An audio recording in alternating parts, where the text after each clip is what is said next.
Sunday, it's day 7 of week 12 of 52 weeks of vlogging, and it's tired, and it's late, and it's tired. As if we needed proof that I was tired. There it is. I'm so tired I can't even speak properly. And I'm tired because today I was in Guelph. It wasn't for the whole weekend, it was just for today because one of the Kidlets had a dance competition. So I spent the whole day in a darkened auditorium watching other people's Kidlets dance to music, which means that now, every time I turn on the radio, all I see in my head are pictures of Kidlets dancing to the rhythm and to the beat. I can't listen to music at all without pictures in my head of Kidlets dancing, and it's more on that tomorrow. The thing I wanted to tell you about was that while I was in Guelph, I found this fantastic bookstore called The Bookshelf, which happens to have a movie theater upstairs, which means my two favorite things get combined in one building, and which also happened to have one copy of this book, Escape from Camp 14, which John Green recommended the other day on his YouTube channel, The Vlogbrothers, and which is about the true story of a young man named Shin Dong-yuk, the only known person to escape from Camp 14 in North Korea and survive. Now, this book has a lot of things going for it. Number one, John Green recommended it, so anything that John Green recommends I will probably read. Number two, it's about North Korea, and North Korea is currently making a lot of headlines. And number three, it's a story about survival and courage, and I think we need more real-life stories like that nowadays. And also number four, it plays into something that I really want to do a lot more of, which is engage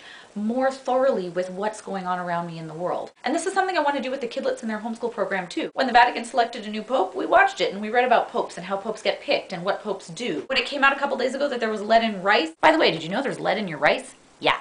More on that on Tuesday. We started talking about how rice is grown and where it's grown and why the lead is there and what lead does to human bodies. We talked about alternatives to rice. We talked about diversity in one's diet. We talked about the economy and how buying certain foods from certain countries can affect that country's economy in certain ways, and fair trade versus not fair trade and all kinds of good stuff. And this is something I want to continue to do. The ability to take current events and turn that into lessons that branch into multiple disciplines is one of the really wonderful things about homeschooling, and it's something I haven't been doing enough of and that I want to do more of. And I want to do it more for myself too, because I find that when I do that, when I reach into the multiple disciplines, when I read about a place and watch movies about a place and engage in interesting discussions with other people about that place or about that event or about that thing that people are talking about, I find that my own life is more enriching. So here's to more engagement on multiple levels. What do you do to engage on multiple levels? We can talk about it in the comments. Thanks for watching. Feel free to subscribe, like, and share, and I'll see you tomorrow. And which is about the true story of, what's his name? Broccoli and dip in the dishwasher, eh?